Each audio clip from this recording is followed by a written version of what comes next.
Content creator Nuruzzaman কাফিকে গ্রেফতার করা হয়েছে। কারণ হিসেবে জানা গিয়েছে সে নিজের বাড়িতে নিজেই আগুন দিয়েছিল।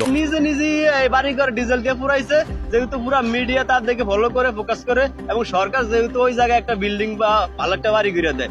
আগুন কাফির নিজে লাগিয়েছে, আগুনটি জেনে বুঝেই লাগানো হয়েছে, বড় কোনো উদ্দেশ্য হাসিল করতে চাচ্ছে তিনি। জনপ্রিয় কন্টেন্ট ক্রিয়েটর নুরুজ্জামান কাফি সম্প্রতি একটি বিতর্কের কেন্দ্রবিন্দুতে রয়েছে। তার বিরুদ্ধে উঠে এসেছে প্রতারণার অভিযোগ, এমনকি নিজের বাড়িতে নিজেই আগুন লাগানোর মতো চাঞ্চল্যক অভিযোগ উঠেছে।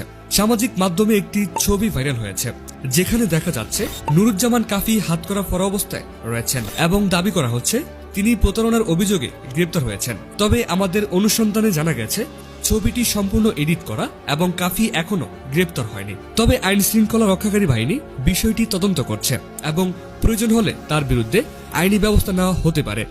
এই ঘটনাটি সামাজিক মাধ্যমে ব্যাপক আলোড়ন সৃষ্টি করেছে এবং জনগণের মধ্যে মিশ্র প্রতিক্রিয়া দেখা যাচ্ছে।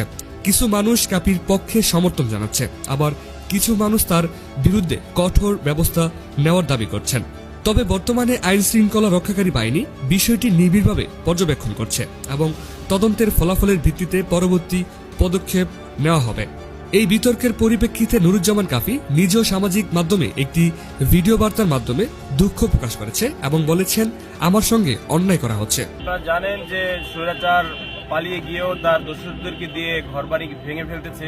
যেখানে আমি জুলাই আগস্টের ফ্রন্টে থেকে আন্দোলন করেছি, সর্বশেষ ধানমন্ডিতে ছিলাম আমি। 2 দিন 3 দিন পার হতে না হতেই তারা তো বলেছি যে আজকে যারা ধানমন্ডি ভাঙছে তাদের ঘরবাড়ি জ্বালিয়ে দেওয়া হবে। তো ঠিক তারা তাই করেছে।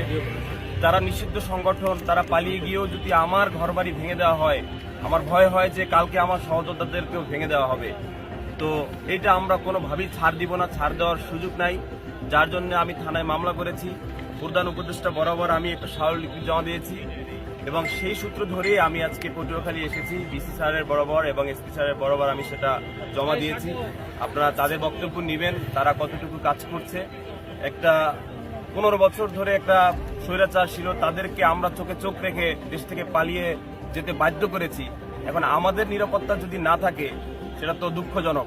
যার জন্য এসপি স্যার এবং ডিসি স্যারের সাথে আমরা স্মারকলিপি জমা দিয়েছি। তারা কথা দিয়েছে, আমি আইন শৃঙ্খলা বাহিনীর প্রতি শ্রদ্ধাশীল, আমি বিশ্বাস করি এই স্বৈরাচারের দোষরা যারা কাজ করেছে তারা খুঁজে বের করবে। অসম্ভব বলতে কিছুই নাই। আমি তাদের একান্ত কামনা করছি এবং আপনারা যারা জার্নালিস্ট আছেন আপনাদেরকে অলওয়েজ পাশে চাই। সেই সাথে আমি 7 দিনের আলটিমেটাম দিয়েছি আমার অন্তর্বর্তীকালীন সরকারকে। আমার অন্তর্বর্তীকালীন সরকার কথাটা বলতে কেন যেন ভালো লাগে, কারণ এই স্বৈরাচারকে আমরা সরিয়েছি, আমরা বৈষম্য বিরোধী আন্দোলন করেছি।